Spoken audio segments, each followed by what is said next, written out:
नमस्कार, मोहिनीज किचनमध्ये तुमचं स्वागत आहे। आज आपण जो पदार्थ करणार आहोत त्याचं नाव आहे निवगऱ्या।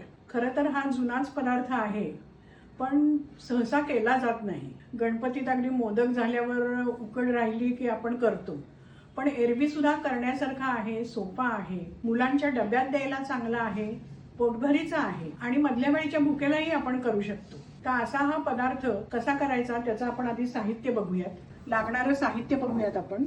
1 कप तांदूळाची पिठी, जिरं, कोथिंबीर, किसलेलं आलं, बारीक केलेली मिरची आणि मीठ। आणि जेवढी आपण पिठी घेतलीये तेवढंच मोजून 1 कप आपण पाणी घेतलंय उकड करण्यासाठी। तर निवगऱ्या करण्यासाठी आपल्याला आधी उकड काढून घ्यावी लागेल। तर आपण ह्या पिठीच्या मापानेच 1 कप पाणी घेतलेलं आहे, ते आधी गरम करायला ठेवूयात। आणि तेव्हाच इकडे थोडंसं जास्ती गरम करायला ठेवायचं पाणी, एखाद वेळेस उकडीमध्ये लागलं तर। आणि ही सगळी कृती करत असतानाच एकीकडे आपण स्टीमर गरम करायला ठेवायचा आहे, त्याच्यात पाणी घातलेलं आहे। आपण हा गॅस बारीक करून ठेवूयात आणि आतल्या स्टीमरच्या ताटलीला आपण थोडं तेल लावून ठेवूयात।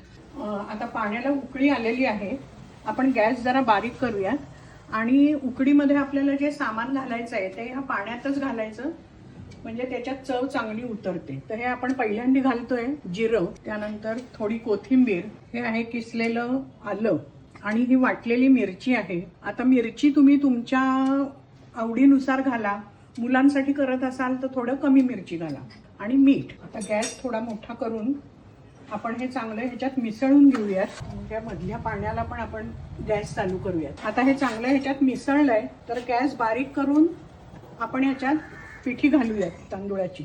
एकीकडे पिठी घालून एकीकडे हलवायचं।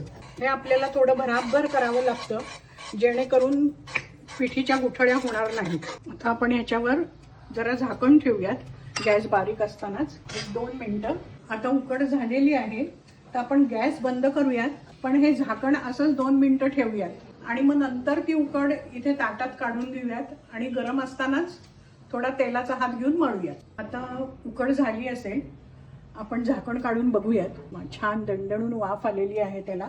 तर आपण आता ही परातीत काढून घेऊयात। तुम्हाला आता जरी ही कोरडी दिसत असली तरी आपण ती मळली थोडासा तेलाचा हात लावून की त्याचा छान गोळा तयार होईल। आता ही गरम आहे उकड, तर आपण थोडं वाटीला तेल घेऊयात आणि ती तेलाच्या यानेच अशी गरम गरम हे करूयात। आता ही उकड बऱ्यापैकी कोमट झालेली आहे, तर आता मी हातानेच मळीन।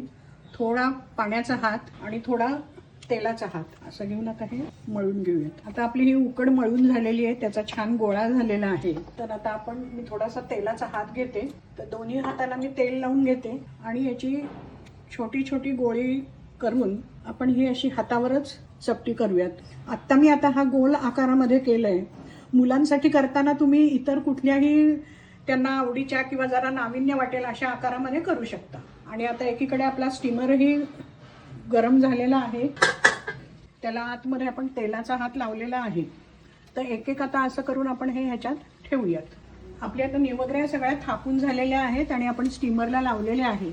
तर तुम्हाला मी एक घेऊन दाखवते की जास्ती जाड नाही आणि फार पातळही नाही अशा थापायच्या, म्हणजे त्याला वाफ चांगली आतपर्यंत होतात। आणि आपण आता हे मध्यम गॅसवर 10 ते 12 मिनिटं त्याला चांगली वाफ देऊयात, म्हणजे निवगऱ्या तयार होतील। आता 10 ते 12 मिनिटं झालेली आहेत। आपण एकदा निवगऱ्या झाल्यात का बघूयात। छान वाफ आलेली आहे, हे बघा हे झाले आहेत। हे समजण्यासाठी त्याला एक थोडीशी चकाकी येते आणि थोडासा रंग बदलतो। तर आता आपण या निवगऱ्या काढून घेऊयात। आपण आता या निवगऱ्या काढलेल्या आहेत, तर त्या गरम गरम तुपाबरोबर किंवा लोण्याबरोबर अतिशय छान लागतात। तुम्ही पण हे करून बघा, कशी वाटते ते मला नक्की कमेंट्समधून सांगा। आणि सर्वांनी तुम्ही लाईक करा, शेअर करा। तुमच्या काही सजेशन्स असतील तर मला कमेंटमध्ये नक्की सांगा। आणि अशाच जुन्या नव्या रेसिपीज घेऊन मी येत राहीन। धन्यवाद।